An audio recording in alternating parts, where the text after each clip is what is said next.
Hey, good evening, friends. Can you all see my screen and hear me clearly? This is Ashok. Okay, Prabhu. Okay, sure. All right.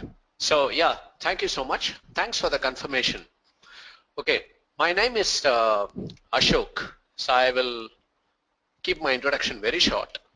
I have 20 plus years of experience and the last in information technology, and the last 3 years or so actively onto big data, analytics, data science, and IoT as well, right?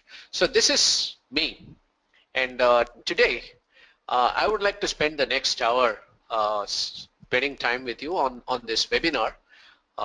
The topic is healthcare and big data with Hadoop, right? So it's a pretty interesting topic. So uh, the session is going to be divided in this format, friends. So initially I'll do some context setting. What is what are all the areas in which healthcare Hadoop can really play a dominant role in healthcare, right? Then we shall see some of the cases, business cases, like how things are with healthcare, attached to healthcare and all that, and we shall move on to a hands-on session, right? So that's the plan, friends. So I'm really looking forward to spend the next 1 hour. I'm absolutely excited here. So let's move on with the session. So here is my slide deck. Just a second. Let me just give me a minute. Okay. What will you learn today? Yeah. Challenges in healthcare, wish list. Hadoop and Internet of Things, like we are not, I would like to just give you certain use cases, how Hadoop is going to play a dominant role here, and Hadoop's role in healthcare, we shall see that, and of course demo with a healthcare data set. That's where we are. That's precisely what I said. So challenges in healthcare. Uh, Before that, friends, I would like to do some context setting, right? So let's, let me stay away from the deck for some time. Just want to, share some of the insights in healthcare, how this industry is actually moving and where we are and how the whole thing is, shaping up, it is taking us to a different dimension. I would like to ask you a very basic question, as a trivia. Life expectancy, as you all know, over the past 100 odd years, right, or I would say 150 years, it has nearly doubled, right, from where we started. I mean, right from 18th century, 19th century and all, right, things have doubled. So can you all tell me some of the reasons which has actually contributed to this? Can you just tell me from the top of your mind, friends?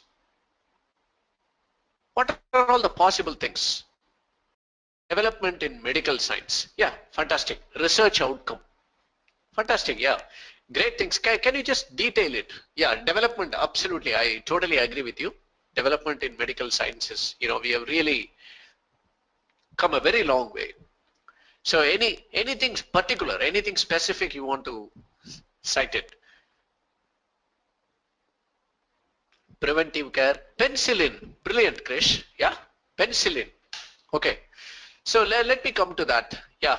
So before that, just want to give you a, Louis Pasteur, right?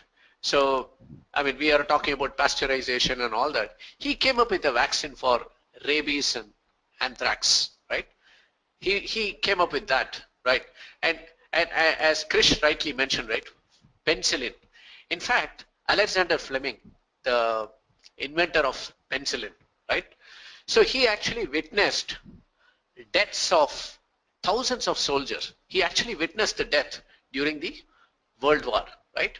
Because what the kind of antiseptic what they used, right, that killed, the immune system of the soldiers, right, injured soldiers. The immune system of the injured soldiers, it was in fact killing that part more effectively than killing the actual bacteria which it's supposed to kill.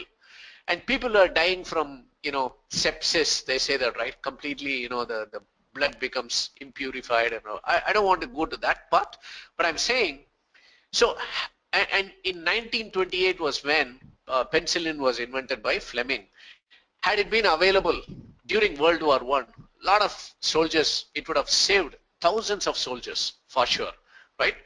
And it is, and also, there is a, I also heard about, I've read about, people injecting this vaccine, right? Before even Louis Pasteur came up with this vaccine for anthrax and rabies, even vaccine was done, and people were actually putting it as a preventive care. Someone mentioned this, right? Preventive measure, like people, they were putting some of the cowpox vaccine so that they were not catching smallpox, which was very prevalent those days, right? And some other people have mentioned DNA, gene pattern analysis, DNA and all that. We will come to that, right? So what has happened is the life expectancy has doubled, right, with this result. And today the cycle can potentially repeat again through big data, right? That's exactly the context I want to set, because it's going to be the driving force here. Okay, see, if you actually, there is a foundation called Michael J. Fox Foundation in US, right? So they were trying to find a cure for Parkinson's disease, right?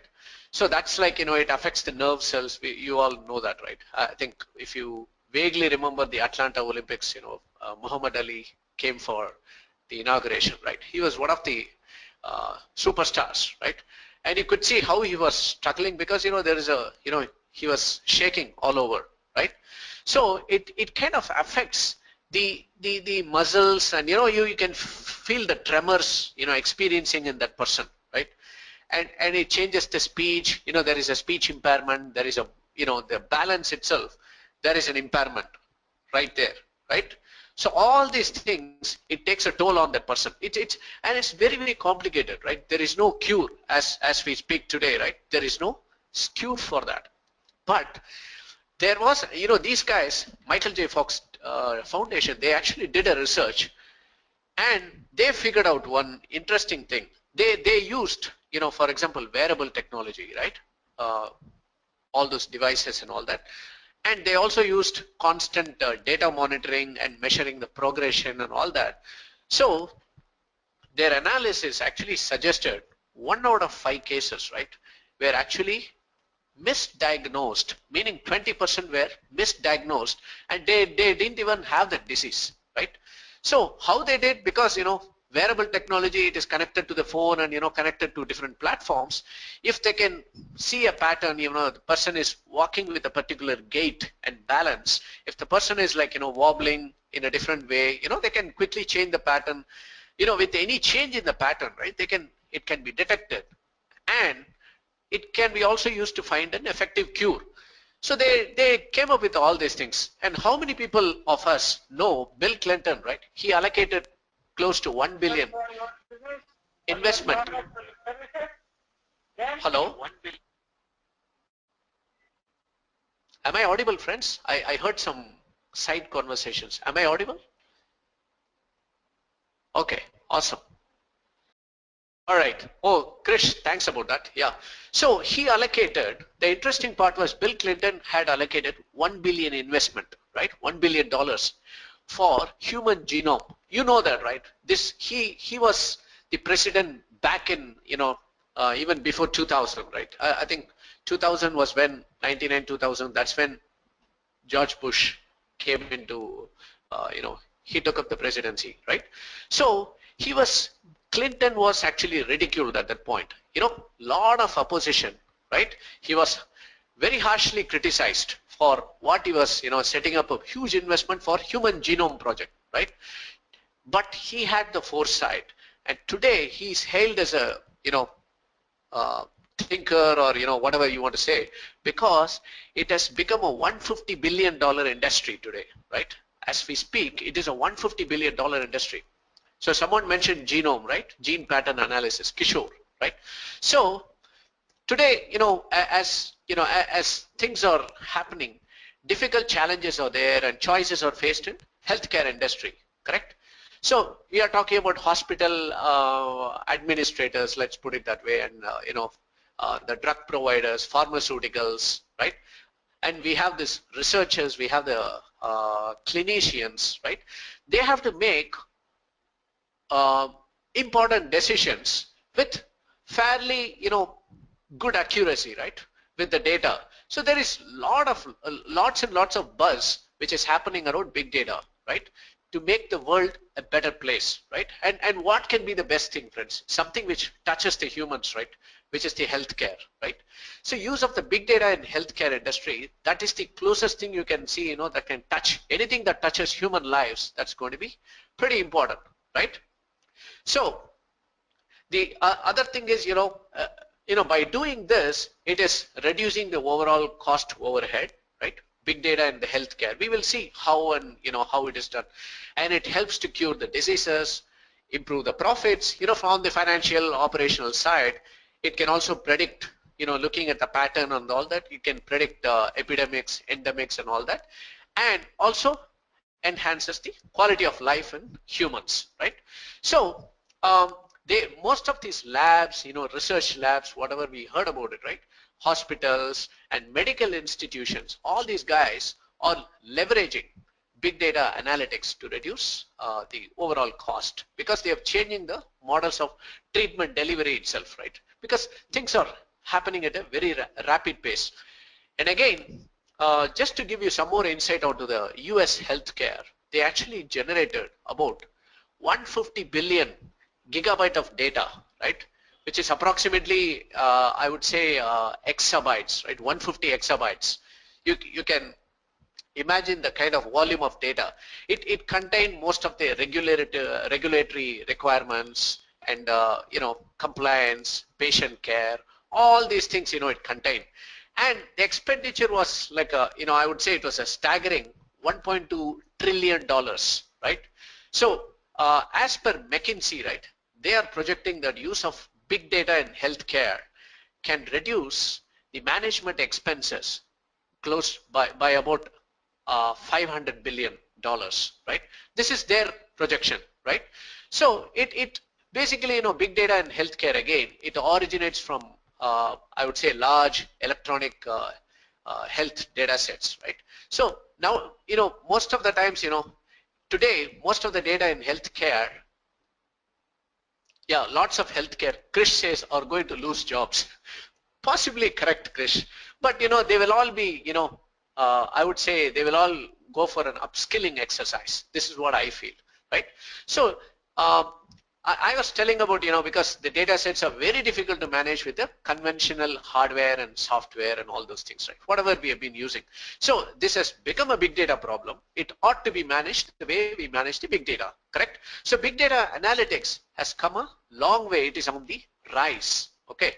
And it has become a very, very crucial problem in the healthcare informatics, right?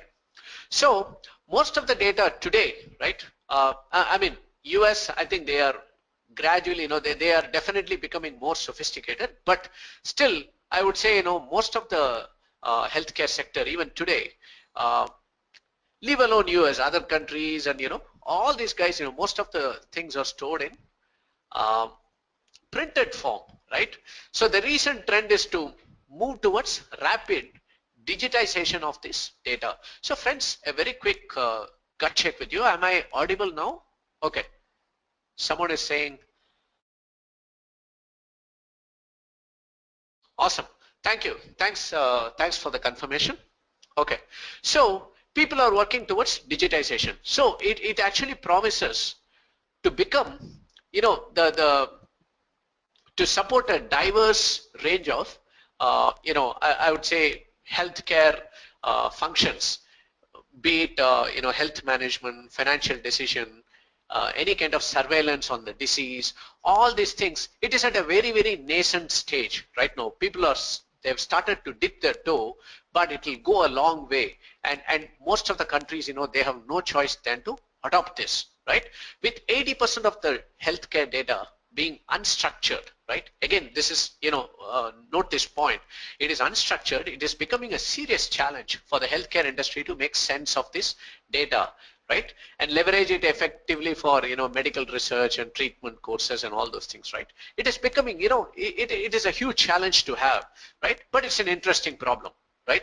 So the volume of the big data, right, especially in healthcare, it is actually anticipated to grow even further over the coming years, okay? And, this is going to pose critical challenges to the healthcare environment, right? It is only going to grow. It is not going to diminish, right? That's a given for us. And by the end of 2016, right, people are speculating that number of health records for millions of people, right, likely to increase to tens of billions, right? It is just going to, it is going into an astronomical proportions, correct?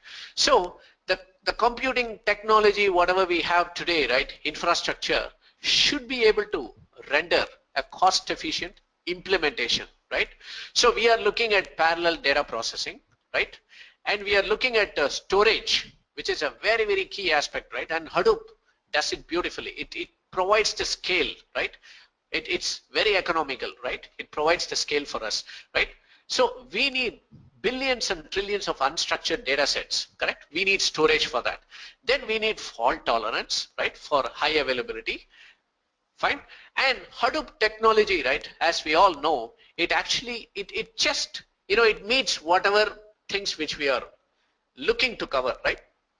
It exactly meets this. It meets these above challenges faced by healthcare industry, because we have this MapReduce engine, we have the HDFS, it has the capability to process thousands of terabytes of data. And Hadoop also, as we all know, it makes use of commodity hardware, right? It is very, very, and it makes it like, people don't have to have deep pockets to have an investment, right? So people can gladly invest onto Hadoop, correct? So let's look at some of the examples, friends. Like Hadoop technology. Okay, just a quick question here. Process dashboard to do. What is the use of data? Can code a module? No, Krish is having a doubt. When the coders can code a module where they can process, they can pre-code dashboards to do analytics. What is the use of data scientist? No, Krish, it is a, it is not like uh, the coders, it's a, I would say it's a complete teamwork there. So even to use, the coders may use a particular algorithm, but which algorithm to use? Okay, the data scientists are the best guys to know that, right? So how to optimize an algorithm, and the business analyst will tell you for this industry, for this, what is the best algorithm to use. Okay, and the data scientists, they also know that in addition to that, they can also tell us whether the algorithm, because you have, for example, if you take regression, I'm sorry to take a diversion here, if you take regression, there are like umpteen algorithms available, but they are the guys to pick out which is the best algorithm to be used, right? They look at different parameters. So it is data scientists, they will not kill software engineers and vice versa, right? Because all of them are needed in the ecosystem, in the overall, I would say, implementation system to take this forward, correct? Krish, am I making sense here?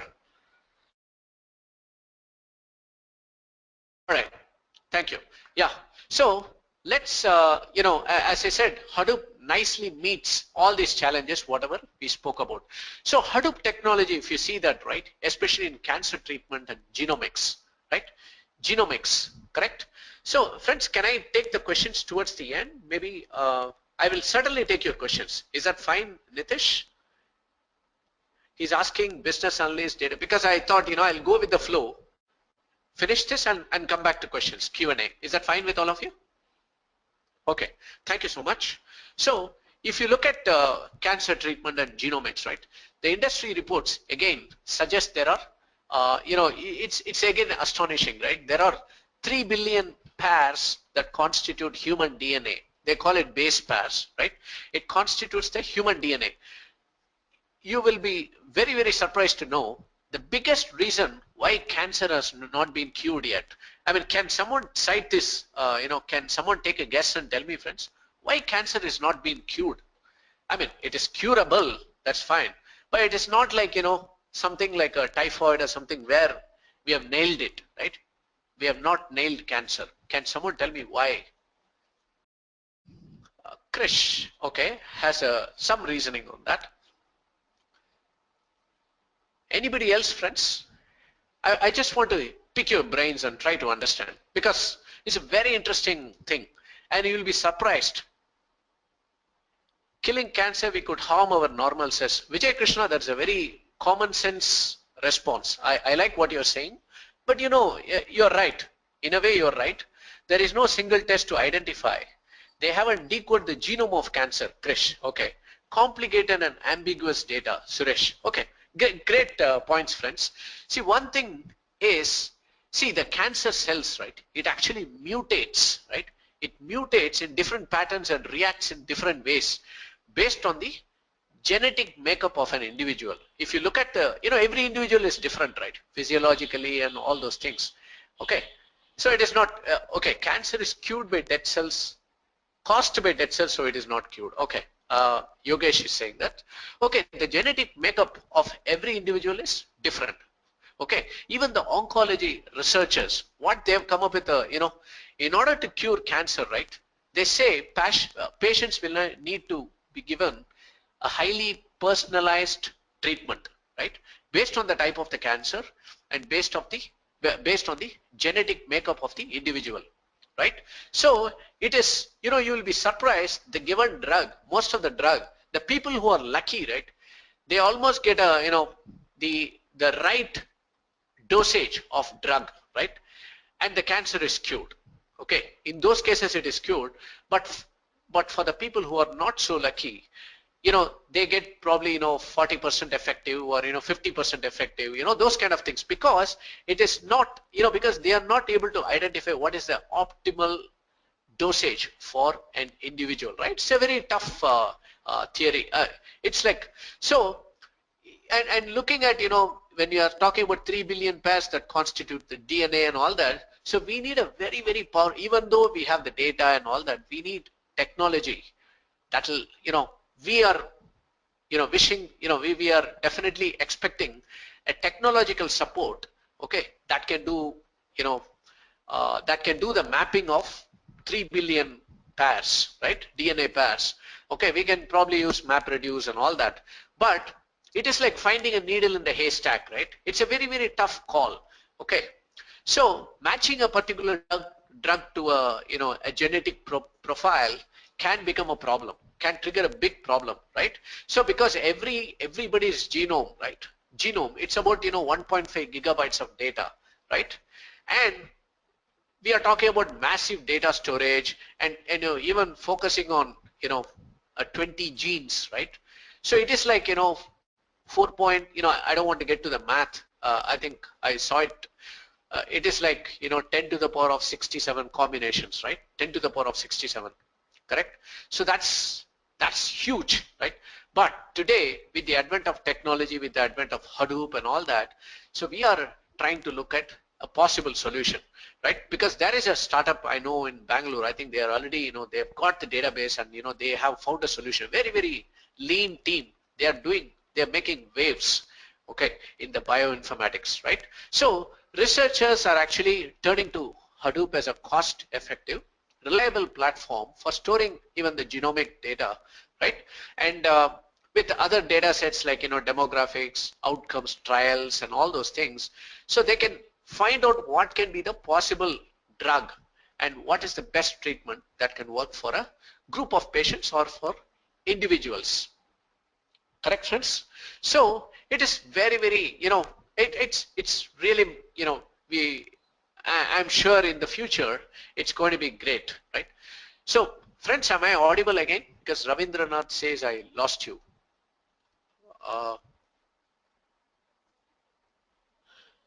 Okay, Yogesh says he can. Okay, I'm just sending a message to him. Okay, I just sent a message to him. Thanks for confirmation, friends. So how to, you know, one is on the cancer research. I would like to discuss few more cases, right? One is um, monitor the patient's vitals, right? So again, a healthcare from Atlanta, they used a kind of sensor, right? So what they keep it beside the bed of a young infant or a child, okay, that can continuously track the the signs such as the vitals, right? What we call it as pressure, heartbeat, and the respiratory rate and all that. Okay, these sensors actually produce chunks of data, correct? So in using the legacy system what we have, it cannot be stored for more than 3 days of analysis because it produces large chunks of data, correct? So the objective here of the healthcare is to store and analyze the vital signs. Okay, if there's any change in the pattern, the hospital will be alerted. So it'll be, they immediately send an alert to a team of doctors and assistants. Okay, so they can actually, they have used, ecosystem tools like, Flume, Scoop, Spark, Hive, and all these tools, right? They've all been put into action. Okay, again, I can go on and on. I have like two more examples. I'll just say that because, I want you to know this very interesting part. One other clinic, they've done, they've dramatically reduced the cost of, care measurement, right? Because they, there is a Exploris is one of the companies, right? One of the clinic that has actually built the largest database in the healthcare industry. They have 1 billion data points. And what have they used? Hadoop, right? Hadoop is the one. Hadoop is the enabler here. They have actually used Hadoop technology to help their medical experts, right, to analyze all the data in real time, and especially in diverse sources such as, all the electronic health records, payroll, and all those details, right? So they have also come up with the analytics tool that can do extensive data mining and help the clinicians, correct? So it can provide, find out the best treatment plans for set of patient population or even the individual patient. They can zero in or zoom on to a individual patient. Okay, and of course, Hadoop is also being used in healthcare intelligence and all that, right? It uses it is also used in fraud prevention. You'll be surprised, right? More, 10% of the healthcare industry, right? Insurance payments, they're all fraudulent, even today. Lots and lots of people are, trying to exploit the insurance part of it, right? So this is on the worldwide stats I'm saying. Okay, it's a multi-billion-dollar problem. It's a huge problem. So fraudulent claims, it is not something new, right? It has been there for a long time, and people are trying to curb that, whether it is in finance or, everywhere, right? Fraudsters always thrive, right? So they actually make, they claim by, they they even uh, doctor some of the recordings and medical claims. They fudge the claims and all those things. But today, again with our Hadoop and all that, we can store voice recordings, demographics, and we can store different data. So this Hadoop's capability to store lots and lots of unstructured data, right? And we can always use MapReduce to analyze this. So it detects the patterns in the field of fraud detection also, right? It also helps us to detect frauds here, correct? That is one thing, and there are so many projects other than this, that uses Hadoop. For example, medical research data, and Hadoop provides a perpetual storage platform, correct? That means the data resides forever, because we are talking about using commodity computers and all that, right? And again, prescription adherence. A lot of people, the healthcare providers, they have trying to improve the adherence towards prescription.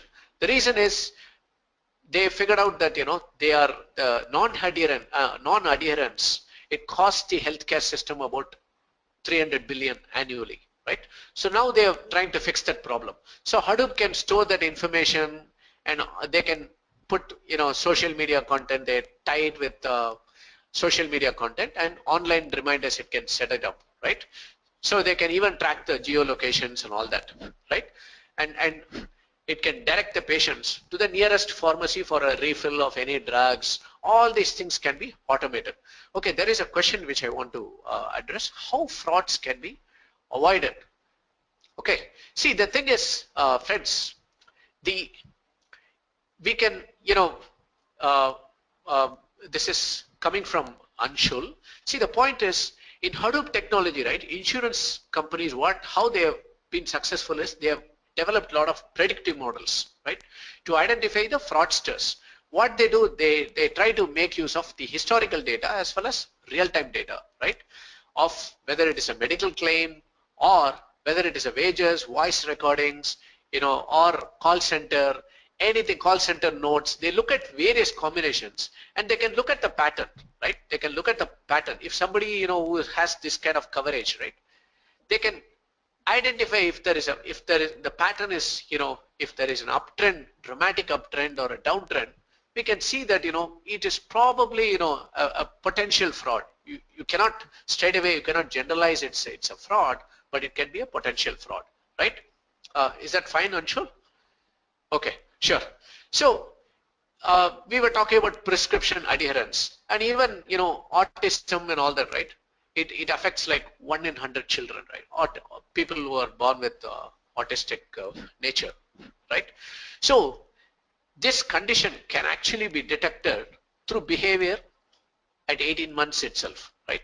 So now artificial intelligence, there are machine learning algorithms that runs on huge data sets, and actually it improves the accuracy of the diagnosis itself. It can be very well done at home. There is a mobile autism check, right? So these things are available. It takes less than 5 minutes to, look for patterns from large volumes of data. It's quite accurate that way. So can you, before I go back to the slides, friends, sorry to take this diversion. I just thought, I get carried away when I talk about healthcare and big data. But can you think of any other scenarios? It will be a collective learning. That's why I'm asking you. Any other scenarios, friends? Okay. Counterfeit drugs. Okay. Patient pathology details. Anshul. Okay. Vijay Krishna. Awesome. Yeah. Pathology details, counterfeit drugs. Again, yeah, that's another huge gray market or black market, whatever you want to call, right? That's another major thing people are, and also, people have patents and all these counterfeit drugs. It is a violation of patents, baby born details, prescription patterns. Okay, sure, sure. So all these are, yeah, yeah, definitely. Anshul says with mother details, baby born details with mother. Yeah, all these are, potential big data problems to chew on, right? Lots and lots of things are there, right? I mean, I have lots of examples, numerous examples, but yeah, with the interest of time, I would like to go back to the deck. Thanks, friends. Thank you for sharing your thoughts on this. So observation is, over dependence on manual caretaking. I think we saw that in detail, whatever I was. Continuous observation doesn't happen. No mechanism for proper storage for huge healthcare data. No tracking of usage of medicines and equipments, correct? So today, every second, right? I mean, especially in people in the traumatic care or, emergency, whether it is it's a hospital by design they do, we don't know, but there are a lot of CT scan, MRI, these things have become very, very prevalent, right? And prescription, of course, they have made it electronic even in the hospitals in India, but it is, they have a long way to go. We all know that for getting the complete automation, right? It's a pretty interesting thing. Healthcare wish list. Okay, look at this. Unnecessary doctor visit. Yeah, these things, we want to avoid. Anticipation of patient's condition. Automatic renewal. Billing fraud. Okay. Knowledge of facilities. Anticipation of demands. Right. So today, I think, even for us to do the for measuring the vitals and all that, there are providers like Practo and all that, right? We can schedule lab assistants to come our home, and they can take that. So there is a startup which is doing great. So and gradually, even in India, things have started happening, right? Of course, in Western countries, they've definitely, they are notches above right now, right?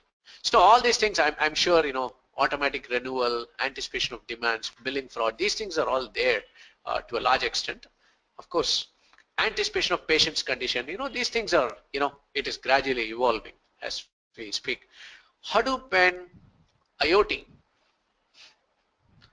just a second. Yeah, looking at this, network of physical devices embedded with electronic software and sensors embedded with electronics, right? IoT is all about that, right? Internet of Things, correct? Enable objects to exchange data within existing internet infrastructure, improved accuracy, economic benefit. Each device is uniquely identifiable. So just a quick thing, friends, like just a quick scenario I want to point out. You have this fault detection, right? Most of the uh, old age people, right, the geriatric care, people who are taking the geriatric care, you can safely, I mean, you can almost say that, 1 out of 5 people, right, they invariably have a fall, and, it leads them to somewhere, right? I mean, uh, God forbid if they fall, right? What typically happens is, especially in the old age, they may not have the people around. It's not that they are staying alone or something. Even if they have stay with relatives, when they fall, it can be in the middle of the night. You never know. People may be in the same apartment or same house, but it's just that they will be left unattended for hours. It's possible. Today, what they do, actually, they wear a Fitbit kind of it's just a pendant kind of thing, right? So it's a fall detection. It has a fall detection sensor. As soon as they have a fall, it's not. It's even if they drop it, right? It doesn't send a false alarm. It is very smart that way. If the fall is genuine, right, it can detect the genuine fall versus something, just a casual slip or something, right? So they can, if they land with a thud, immediately, if you tell them to use an app, generally old people, right, people who are from the millennials, I mean, I would say the old age people, right, they all, they hate internet, and they may even hate social media, right? Large part of them. I'm not again saying everybody. So when they fall, it is like, this device, they don't need to even activate anything. It just gets activated, right? It can call a call center or some doctors, right? Immediately, it can trigger some alert to a ambulance, right? And the doctors can take over, call center can quickly, and somebody can actually start talking to them. So that provides a lot of reassurance to the patients, right? Whoever has a fall. And nowadays, with this technology making a giant leap, a lot of the people, who are NRIs and all that, right? They feel safe and comfortable because their kith and kin, they are fairly taken care of. If this really takes off, right, in the way what we are expecting. Imagine if somebody falls, it's like, immediately they are provided, okay, there is somebody to reassure them. It is also, it also pings the people, their near and dear relatives and all that. It gives them a sense of comfort. And they can also travel and all that. Most people are quite, paranoid about, their people who are staying in a different geographical place, right? So these things are really going places, friends, IoT, right? So Hadoop's role in healthcare, I think we have discussed that in detail. Again, I'll just take a look. Less expensive, more available, giving doctors more insight, and patients can wear a watch-like device which will take the body recordings, send it to the remotely located hospitals. Patients deteriorates, the doctor will be alerted automatically, right? Okay, Vijay Krishna is asking, are there devices that can track vitals? Yes, Vijay Krishna. Yeah, it can track. There are devices, I'm talking about fault detection. There are even devices that can track the vitals, and if some abnormal pattern, right, it can trigger a alarm. It's there, Vijay Krishna. Yeah. Okay. So let's go to the demo, friends. I just wanted to show you a MapReduce demo. Okay. Um, Friends, any questions on what we discussed so far? Hope you found it all right. Okay. Awesome. Yeah, healthcare is always interesting, friends. Yeah. Thanks. Okay. Let me go to the demo. Okay, I just prepared it something, okay, something which I thought was Okay, so let me show you what I have done. Just a minute.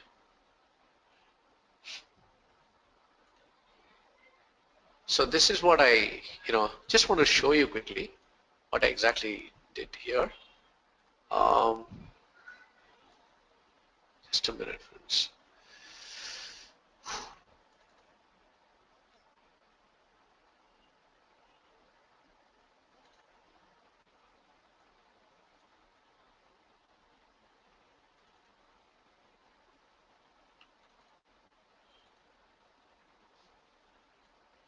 Give me 1 second.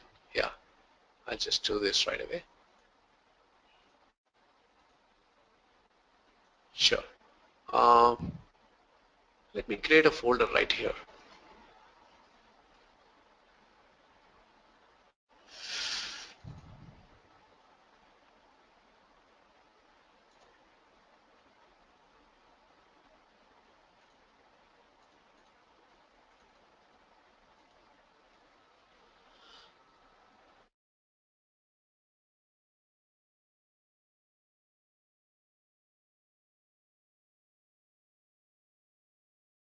Don't get paranoid with this. So what I've done, you know, these are all CT scan images, friends, right? These are all CT scan images, and they're all monochrome images, right? And it has pelvic region, heart, chest, um, kind of mammogram, and colon. There are like, and kidney. There are like about 40 images. Okay, 40 images. There are certain same patient. No, no, no. Vijay, I directly Vijaya Krishna. I just took some sample from some university, right? So I took some sample, CT scan images, right? Sure. Okay. Actually, you find some certain duplicate images, right? You can straight away find, some of the duplicate images.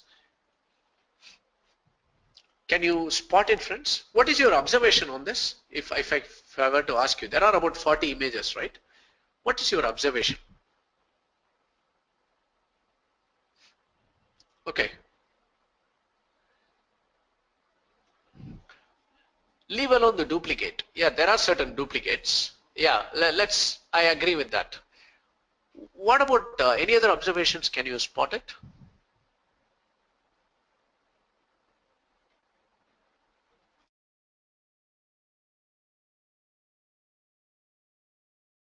So someone was asking, right? Was it Krish or I don't know? Said data science, data scientist. What is the job, right? So they need to derive a lot of insights. They need to do extensive analysis, right? Their analysis skills. It is most of the times, they do a lot of they derive a lot of insights from analysis, in-depth analysis. Department of images different from different pictures. Oh, the depth of images is what you're saying, Prabhu? Depth of images. Okay, okay, sure. Some of them are different, Prabhu. Yeah.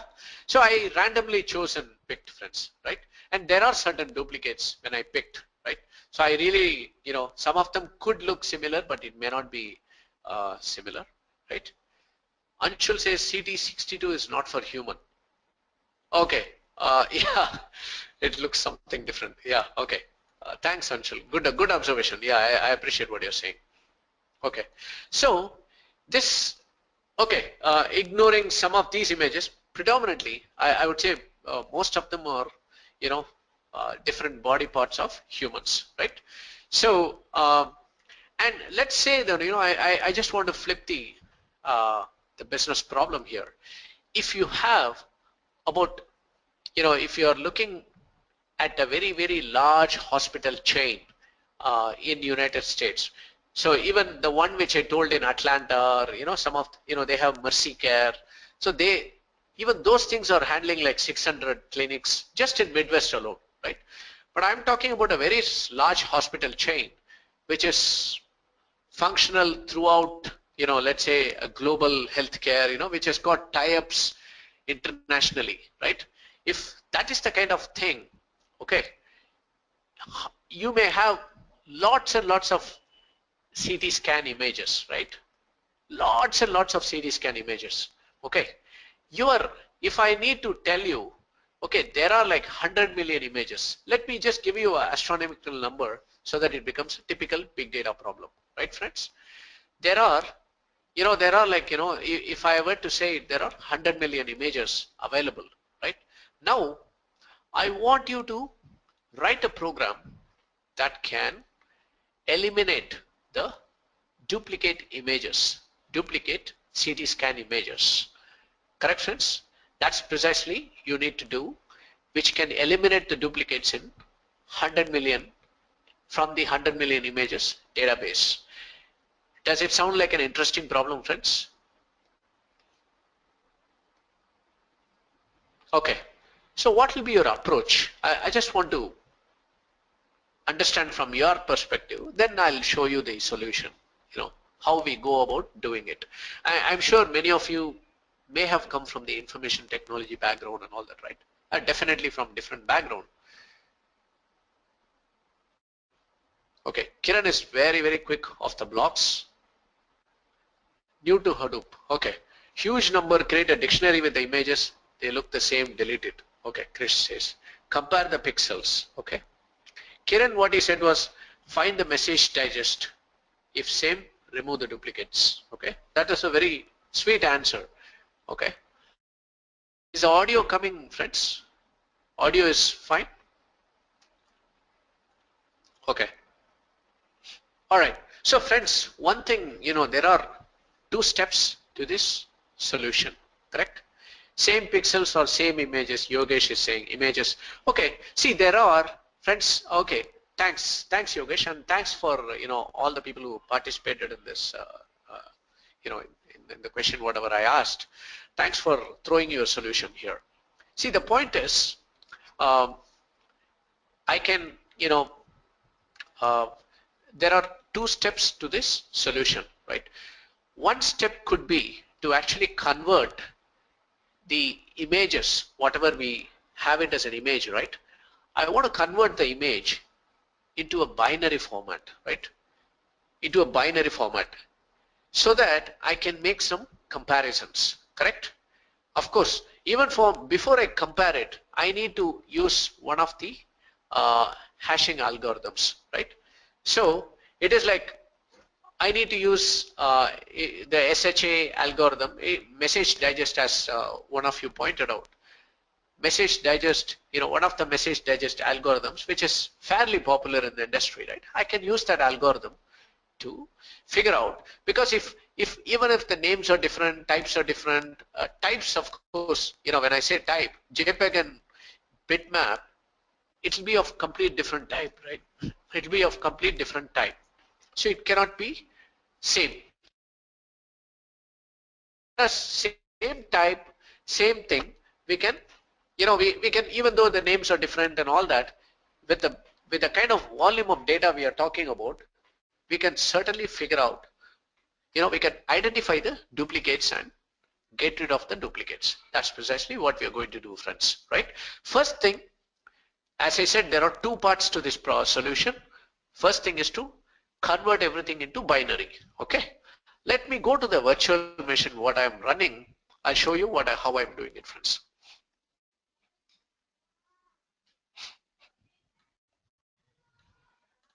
Okay, just want to go back to the Eclipse where I have a program here, right? So I have a, binary files. Okay, sure, Vijaya, thanks. Um, See, first thing, there are different kind of file formats which we can use in Hadoop, right? Text format is one of the widely used one. So here I'm going to use a sequential format. Sequential format is very, very compact by nature, right? So if I'm okay, just a minute, friends.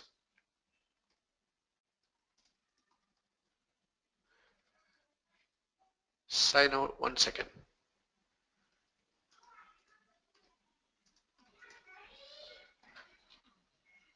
Just a minute. Okay. supports the compression also. Kiran says sequential file format can support the compression also, right? So that's the best part about sequential file format. Okay, so first thing is I want to, I'm just uh, putting the binary files to sequence. Okay, I'm creating a job object here. Okay, and the the mapper class I'm setting that to uh, whatever is the mapper class which I've implemented, right? So that is right above. I put this and look at this. My output key class, right, is text. I'll tell you what I mean by text, friends. Okay, just give me a minute. I'll just open this file. This is a file I want to process. Scan.txt. See, I have 40 images, right? So what I've done, I have moved all the images. I have moved all the images onto my Hadoop file system, because MapReduce, whenever I need to execute, right, MapReduce does a lot of parallelism, as we all know. It stores data in blocks and it supports data locality, all those things, right? I don't want to go deeper into that. I'm pretty sure you at least have a surface level knowledge on the MapReduce, right? So MapReduce is one aspect, correct? And that's a very powerful algorithm, we know that. And what I've done in the scan.txt, which is, it actually stores the URI of every image, right? So where I've moved in Hadoop, I mean in HDFS, here in the images folder, I have all these images, right? Whatever images which I showed you from the local machine, it is there in my virtual machine also, right? Inside my images folder in HDFS, correct? It is there in HDFS. Now, coming back to the scan.txt, correct? Scan.txt, I have the URI. So what I have 40 lines of entry, right? 40 lines of entry. So what I'm going to do as part of the problem, right, as part of the solution, I'm sorry, is I want to read all the 40 images from this file, taking this path, right? I want to go to the file, read the images, convert that into binary and store it in a binary format. As Kiran put it, right, it also supports compression, right, sequential file format. So I'll put that. That is solution step number 1. Step number 2, what I'm going to do, of course, I need to use that as the input, right?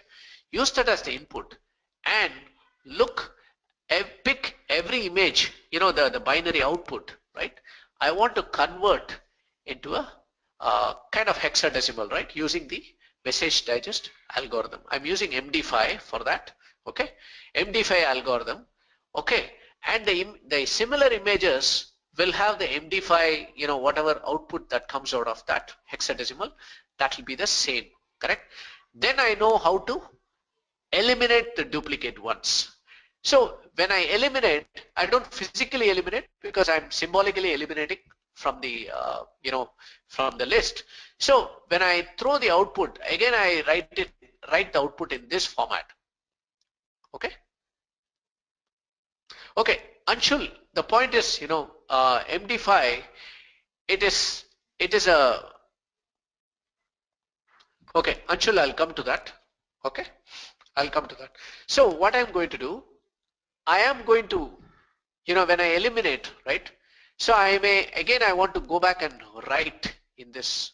I want to go back and write here the path, right? I want to write the path, and what I'm going to write, I'm going to say again, if one and let's say one is duplicated, right? I'll just write 1 here, right?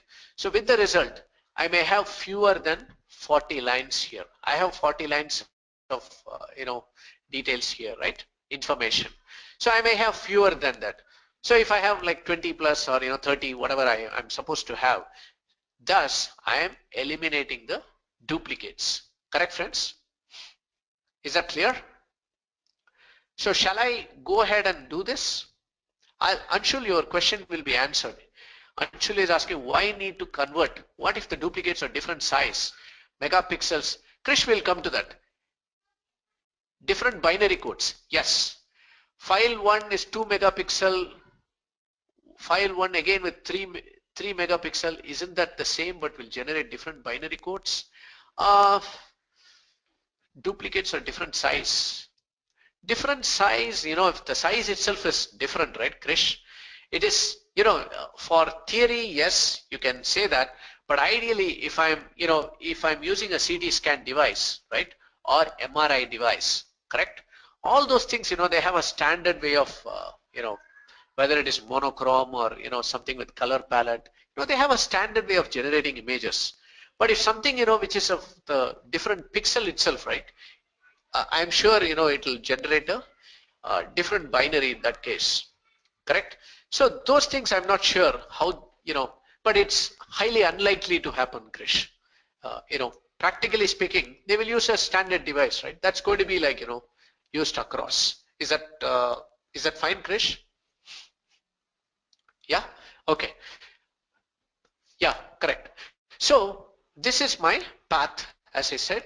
So let's go to the source code. Go back to the source code. This is coming as a text. I mean, output key class, and the input format is text input, the URI, right? And output format, if you see, it is my output value itself. It is bytes writable. It is not generally we say int writable, all those things, right? Text. So here it is bytes writable, meaning I'm going to write it in binary, correct? My output. And the output format key, it is not text input format, right? It is sequence file output format, correct? That's the one I'm using. So what is the logic here, friends? I'm reading the URI and I'm having a file system class, right?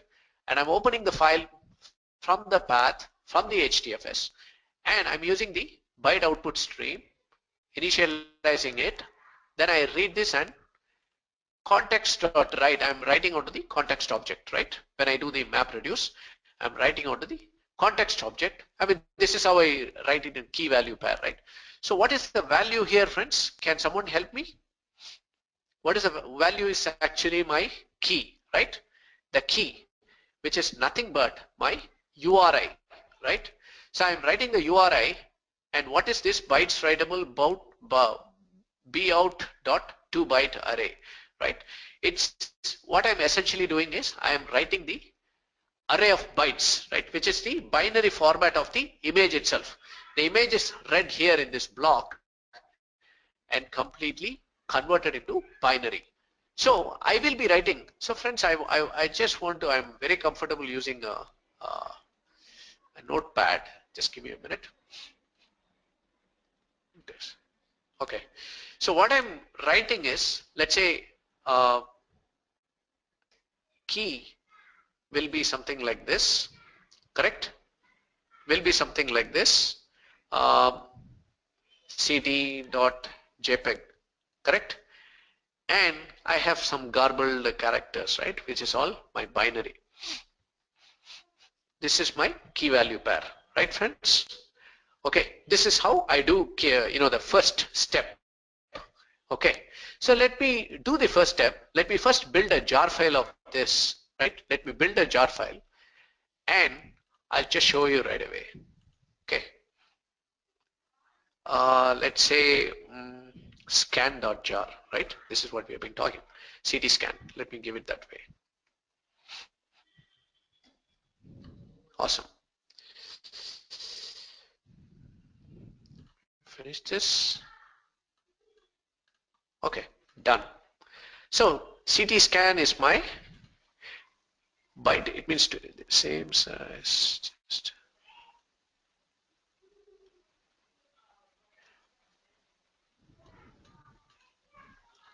Just a minute. ls.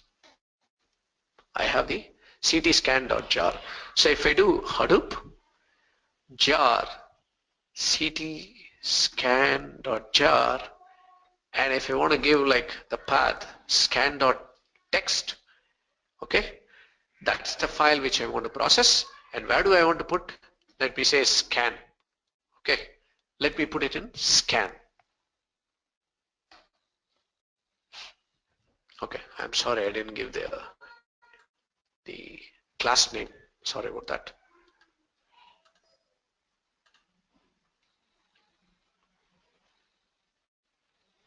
Sorry friends, just a minute.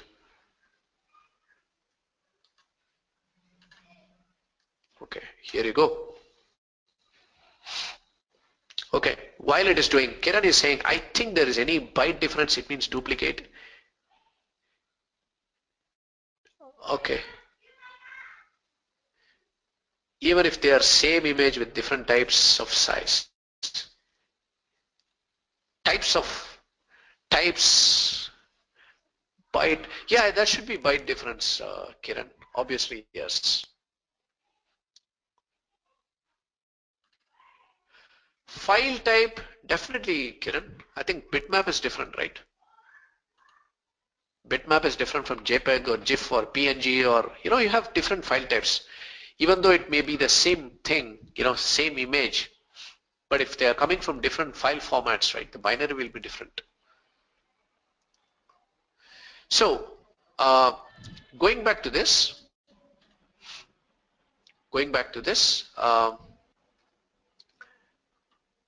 scan. This is a folder I wanted to write. If you look at this, it is all garbled, right? It's all, I mean, we can't make out anything because it's a binary format. So let's look into what is the step next, friends, right? So if you look at, this is my driver. This is like my main class, right? So here I'm saying image driver. Mapper class is image. This is where I have the mapper class defined. I'll go to that place shortly. An input format class, because output was written in sequence file format. So here it is going to be sequence file input format, correct? And I will also use the reducer. Okay. Now, what am I going to write as an output? What am I going to write as output? I'm going to write key and value will be text. As I told you, what I was trying to tell you is, here, I'm sorry. I was trying to say scan.text, right? We are going to write in the same format, right? We are going to write the path by avoiding the duplicates, correct? That's exactly what we are going to do. Okay.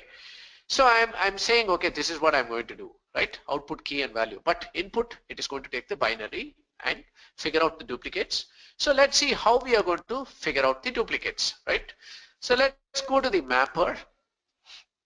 Okay, so I'm getting the, if you look at the map, the input is, what is this key, friends? What is the key here? Key value, right? This is my mapper's input. So what is the mapper's input here?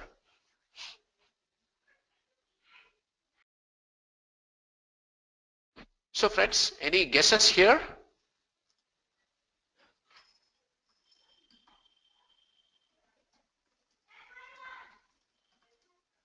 One second, friends.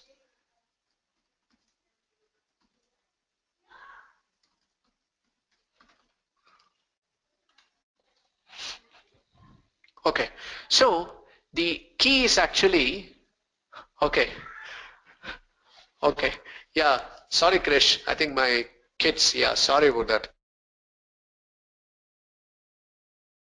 I'm sorry, yeah, back. Okay, so coming back, I'm sorry friends for the little diversion. So I had to set the order. Okay, now what I was telling is the text here, the key is actually the URI. This is what we wrote, right? Key value pair. This is the URI. This is my binary value, right? So we are picking it up. So I want to convert into a, I'm using a function here like calculate MD5. What it does, it simply takes the value, which is the image binary data. I'm using a message digest class, right? I'm using MD5 algorithm. You can use, you can always use, and there are different ways to do it as well, friends. I'm using MD5 because it's quite popular, and it's quite accurate, and it's pretty fast also compared to other SHA algorithms, right? Fine. So it is quite popular, and it's quite accurate. The accuracy is very important here. So what I'm doing, it is reading that. I'm taking a string hexadecimal, it is generating a hexadecimal string, fine, based on I read the entire hash which is coming out of this, correct? I'm coming out of this by employing the message digest class, and I'm converting that into a hex, correct? So I'm returning the hexadecimal value here. This is what I do as part of the mapper, correct friends? Now I'm writing the into the context, right? After I process, this is my, again I need to write it as a key value pair as part of map reduce. So can you help me, friends? What is this? What is this, and what is MD5 text, which is the hex value, right? This becomes my key, and what is this key exactly?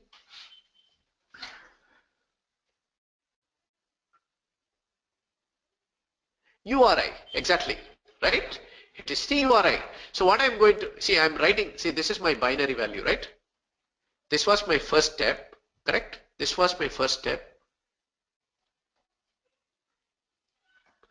This is my second step. From the mapper, what I do is I am actually, let's say, do something like this, right? This is my key.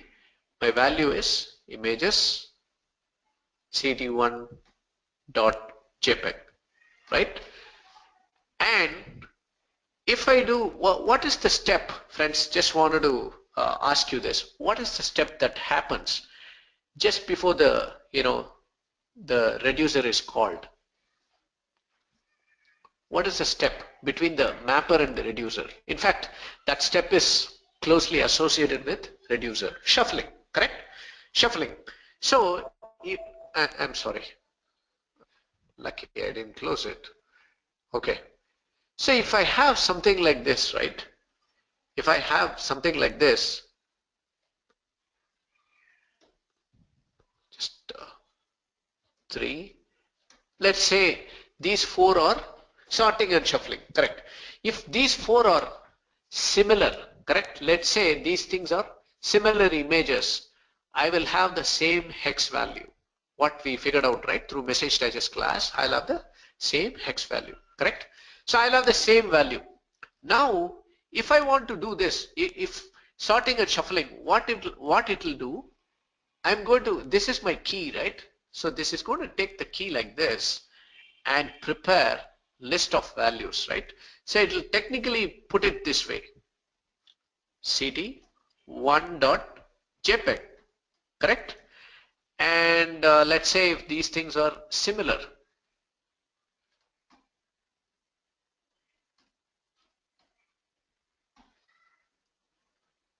4 and 3 and 2, correct? So this is how it's going to put it, right? For a same key, correct? And for some other key, right? Key is like, what we are talking about, something else. And it may put, for all you know, if it has got only one occurrence, it will put cd77.jpg. We don't know what is the value it has taken, right?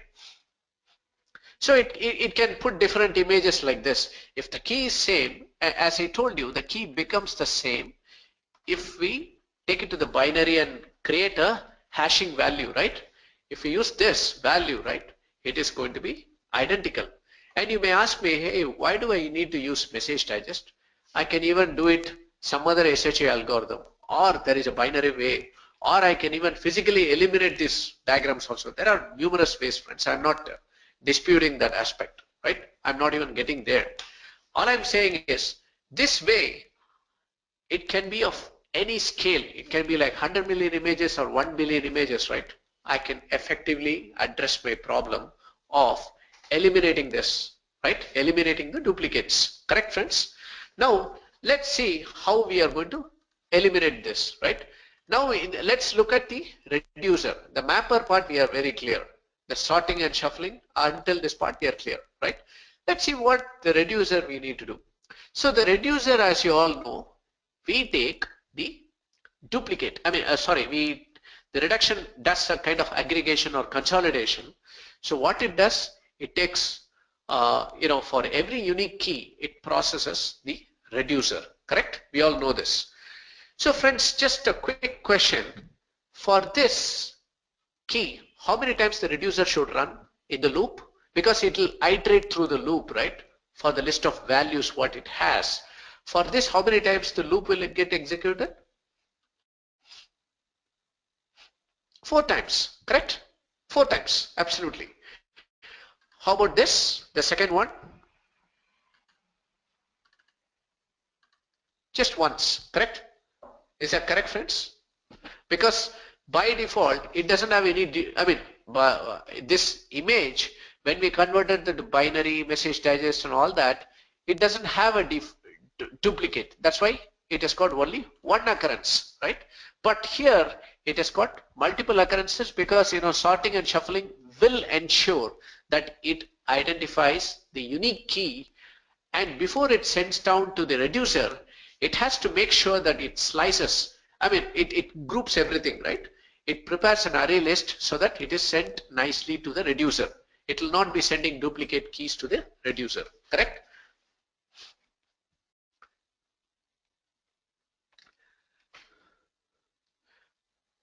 So now, Prabhu, can I finish this? I think you will understand. Shouldn't it run against all the images to identify the 4? No, no, no. Prabhu, the point is, Prabhu is asking, should it run against all the images? Yes. So Prabhu, the point is, when the first step when we did converted that to binary, we ran with all the images, correct? We worked with all the 40 images, converted that into binary. That's precisely what we did. Okay, the second step, we converted that into key value pair, right? By processing this, using the message digest class, right? We used that. Then we generated a hex value for that. Once we generated the hex value, that became the key. It would have had 40 hex values, correct, for the 40 images. Now when it sorting and shuffling happens, right, because there are duplicate hex values for identical similar images, so it will put, the values will be, iterative values will be processed, correct? It will be processed and it will come like a array list here. Okay, it will come like an array list. That's exactly what is happening. Yes? So now in the reducer, let's look into the logic.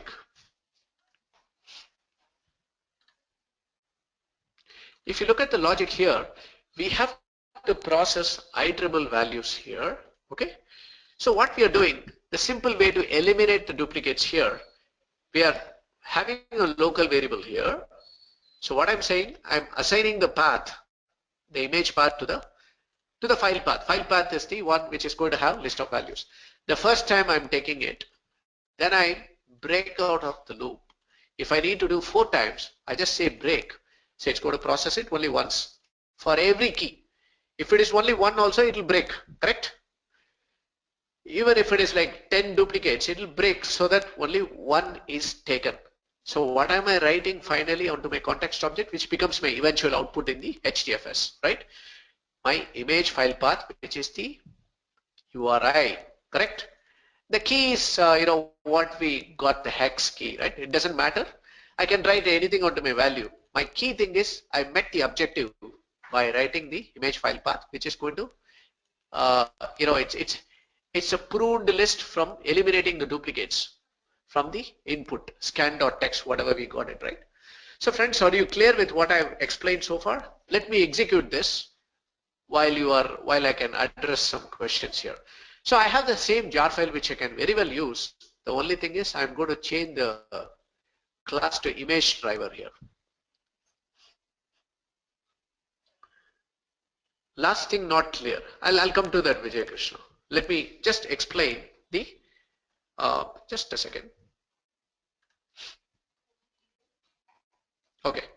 So, Vijay Krishna, what I'm saying is, the mapper part you understood, right? The hex value, how we generated and all that. You understood that. Okay. What I'm doing with the reducer is, the reducer, when it enters here, whether the key has multiple values or one value or 10 values, if it had 10 duplicates, it'll have 10 values. If it is just one duplicate, it'll just have one value, as I showed you here. Here in this case, I'm showing you 4 duplicates, right? Something else will have the key with, let's say, 5 duplicates, right? So when it enters this, it'll ideally put, it'll process 5 different paths, correct? That's exactly the value what we are supposed to get. But since the keys are identical, right? And my business problem is to eliminate the duplicates, so I am straight away breaking out of the loop. I'm breaking out of the loop so that I avoid reading the other values in this. No, Anshul, we are not. See, we need to reconvert the hex code encrypted name to original. No, Anshul. The see the hex value. See, we also got the URI, right, Anshul? We got the URI as and the hex value. And hex value, I'm least bothered. My URI is the one I'm going to write it as an output, Anshul, right? Correct? So that's the one I'm going to write it as an output. So my key becomes the image file path, correct? Which I'm assigning within this loop. This is my local variable, correct? Yeah, this is a multi-dimensional array. This one, right? This is iterable values, right? Which I'm iterating within this for loop, and I'm straight away. If I don't do a break, then the duplicate one will be read. So I'm straight away issuing a break, which will ensure that I read only one entry. I come out of the loop, then I write onto my context image file path, then key is my hexadecimal, it doesn't matter here, right? I can write anything, correct?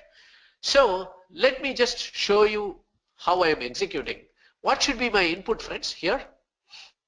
What should be my input for this? Image driver is my driver class for this. What is my input here? Any guesses here?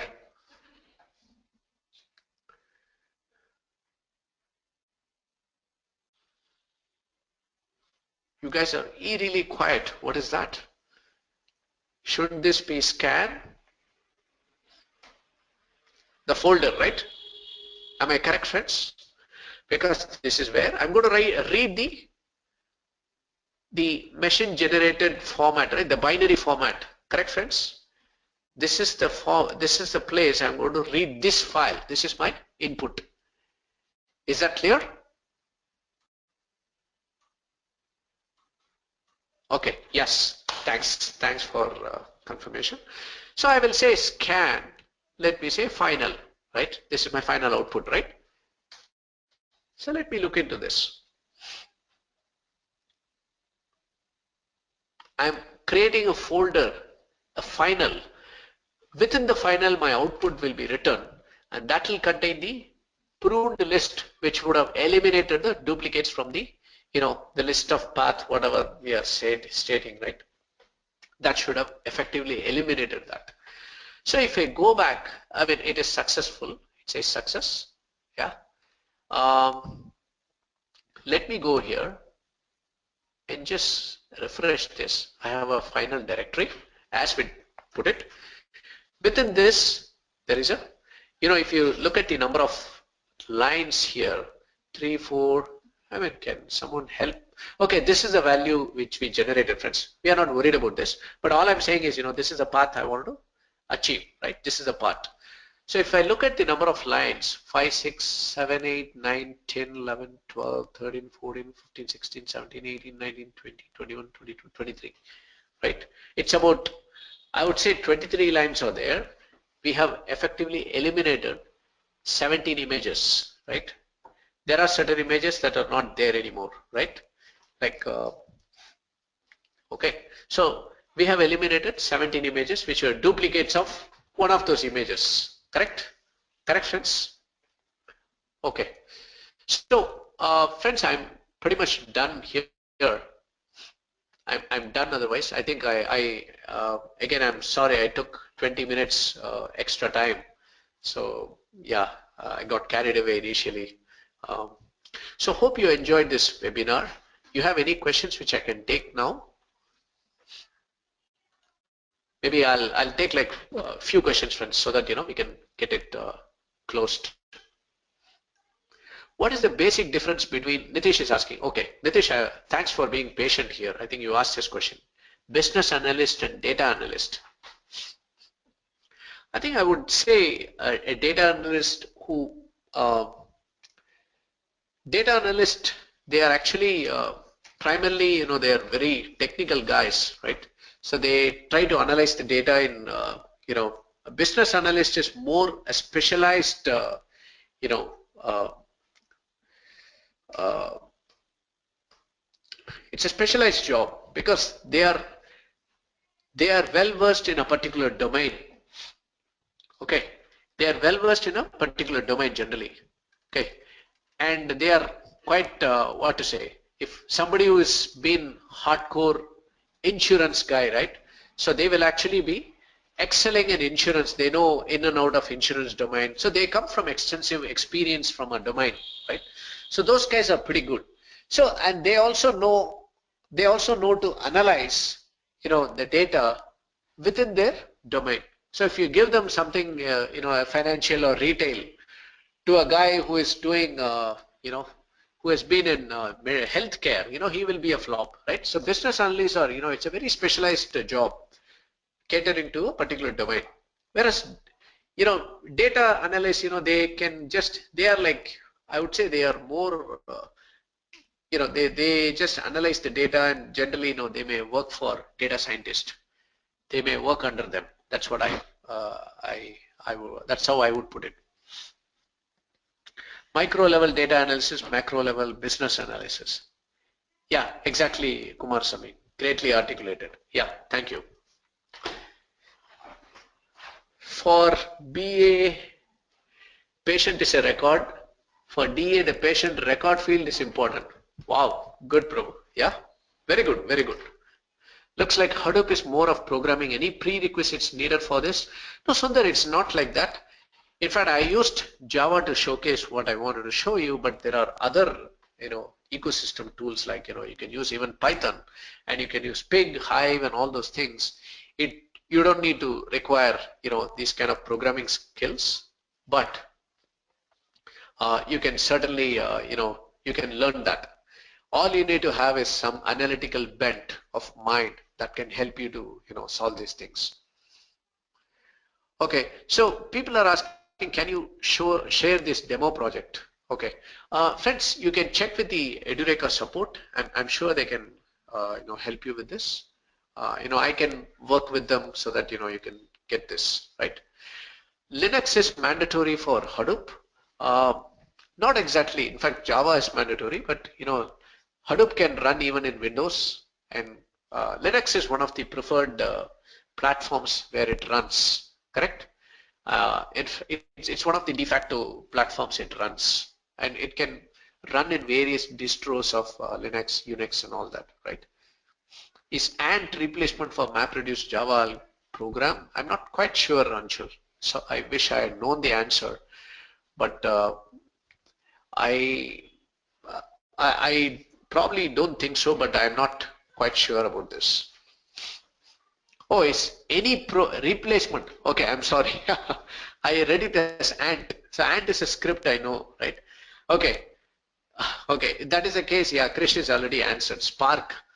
Okay, Spark is, we have a lot of, for example, we have Storm, we have Flink. There are various, uh, you know, tools are, brewing up. And Spark, it does a lot of in-memory computation, right? So that's why it is faster. But, it is not going to kill Hadoop anyway, right? So Hadoop is probably, because Spark again runs on top of Hadoop, but it's an equivalent for MapReduce. You can take it that way. Sure. So yeah, is Java mandatory? What technology required to learn big data? Can Informatica be integrated? Yes, Kritika, Java is not mandatory because, as I said, Pig, Hive, they're all encapsulation of MapReduce. You don't need to know Java in the first place, right? Can Informatica be integrated? Absolutely yes, Kritika, it is possible. This demo, if it is done on large scale basis, would be pretty useful. Oh, sure, Vijaya. Yeah, I mean, I would like to take it on a training data set, right? Yes, it will be useful. But whatever I showed you, I would definitely, yeah, I can assure you that it can work for any data set. Yeah, sorry, I'll bring up the screen once. I'm sorry. So friends, pretty easy to be an analyst. Okay. Just a minute. Just a minute, friends. Uh,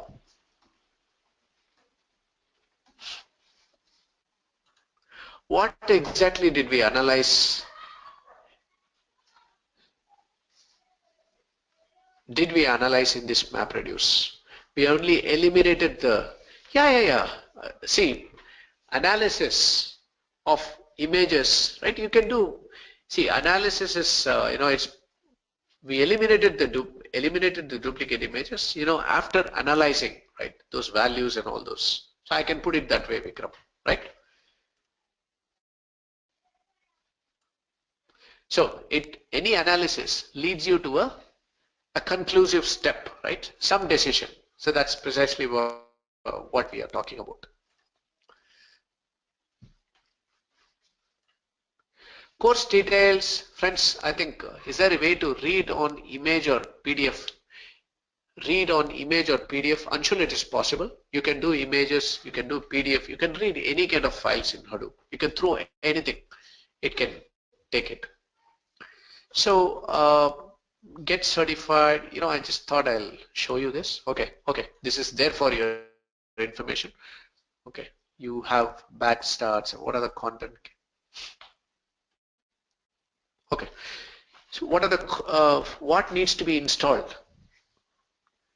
What needs to be installed?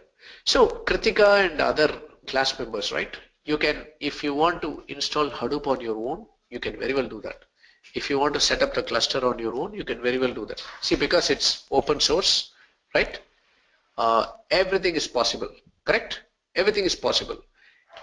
Again, and hardware requisites. I think Kritika, you have, you know, uh, you can probably Google this because if you have a 2 GB memory, you're good to go, right?